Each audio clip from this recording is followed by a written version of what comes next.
Hi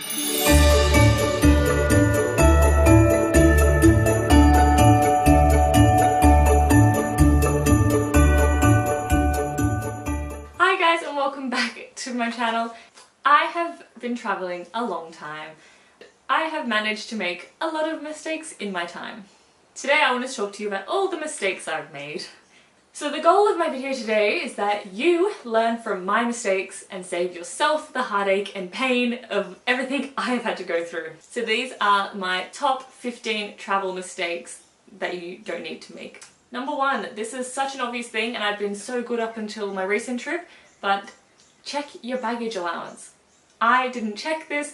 I booked a cheap flight as an internal connection, didn't have baggage allowance on it even though I was a part of a big trip, and I actually had 23 kilos of luggage to carry. I had to pay $50 per ticket, which was the price of the whole ticket, so it doubled our price for the whole leg of that trip. So trying to get the cheap flight did not pay off. We ended up paying more than we would have if we'd just done our research. See?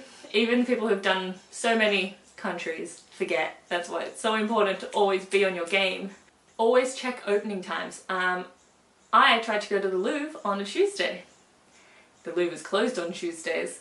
So then that threw out my entire travel plan and we had to reschedule some stuff and we ended up not being able to do everything we wanted in Paris because we wasted so much time zigzagging around town trying to make do with the time that we had. So double check opening times and double check opening days. So you might be like, oh, we'll turn up at 9 AM. In Europe, everything opens at 10. Don't bother getting up before 9, which is a good thing if you're on holidays. Money cards. So you can get a travel money card and put cash on that and use that instead of a credit card. In my experience, it's never worth it. So what happens is that when you pay your money to put it on the card, you get a very bad exchange rate. And when you try to get it off the card at the end, when you're done and you want to exchange it back to dollars, pounds, whatever you want, it's an even worse exchange rate. So you lose so much more money doing that. So I found to just use cash when I can. So take my bank card to an ATM in the country I'm in, get cash out as I go. So don't carry a huge wad of cash either, because it's not worth the $2 you save at the transaction fee to lose that entire $500 to $1,000 worth of cash. Not worth it. Read up on all the scams. There are so many scams out there, and a little Google will go far. So some of the ones I've encountered, they're in Rome, they'll come up to you and tie a friendship bracelet on your arm with string and then charge you for it. And because it's string, you can't get it off. So confrontation. They'll hand you things like a rose or a ring. I got caught out with the rose.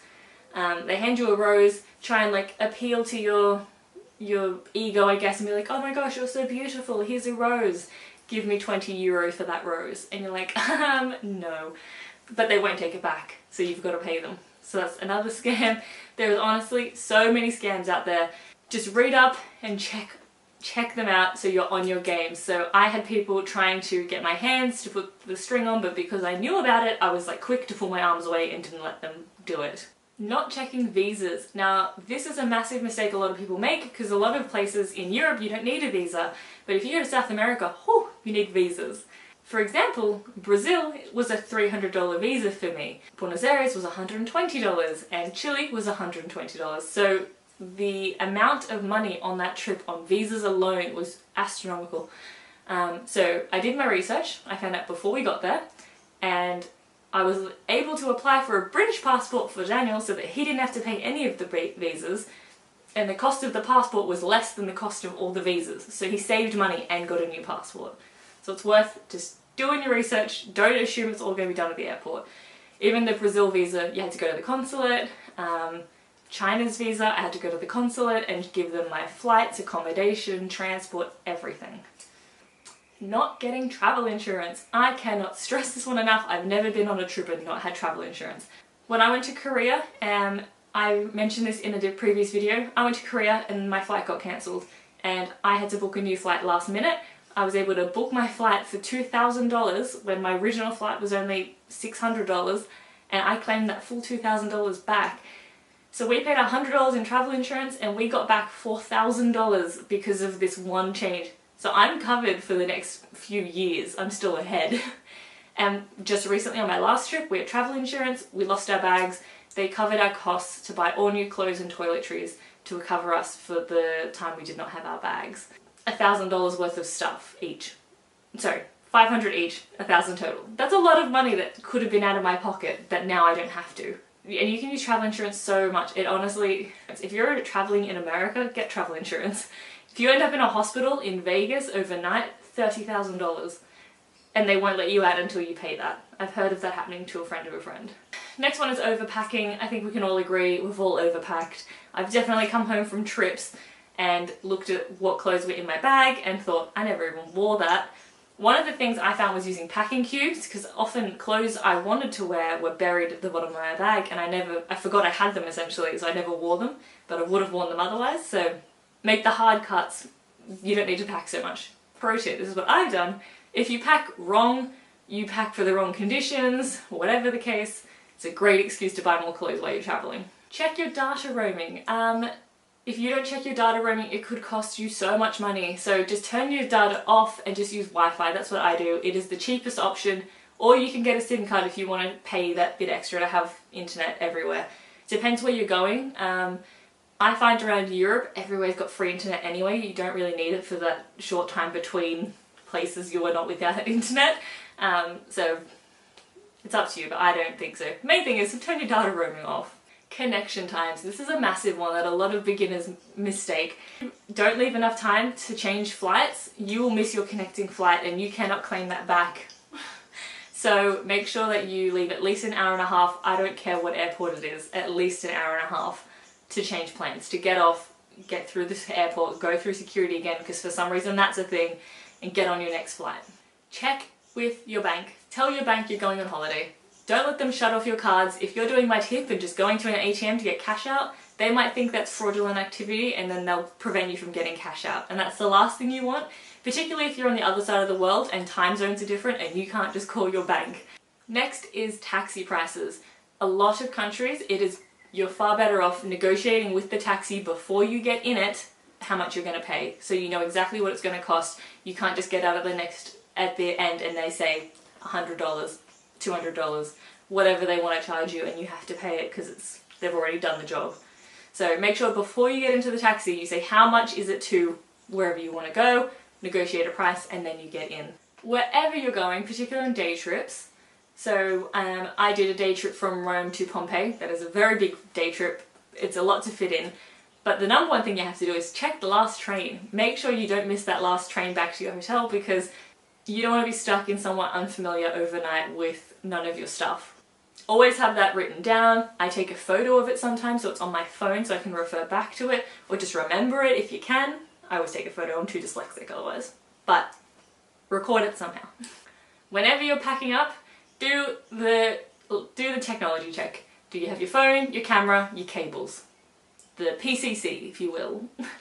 They're the things that you're most likely to leave behind, is your camera cable, your phone cable, any chargers, any converters, toothbrushes, anything that had to be plugged in. Just check that you have those cables, and if you have lost one, ask reception, because they'll probably have ones that other people have lost that you can borrow. Shoes, this is a big one.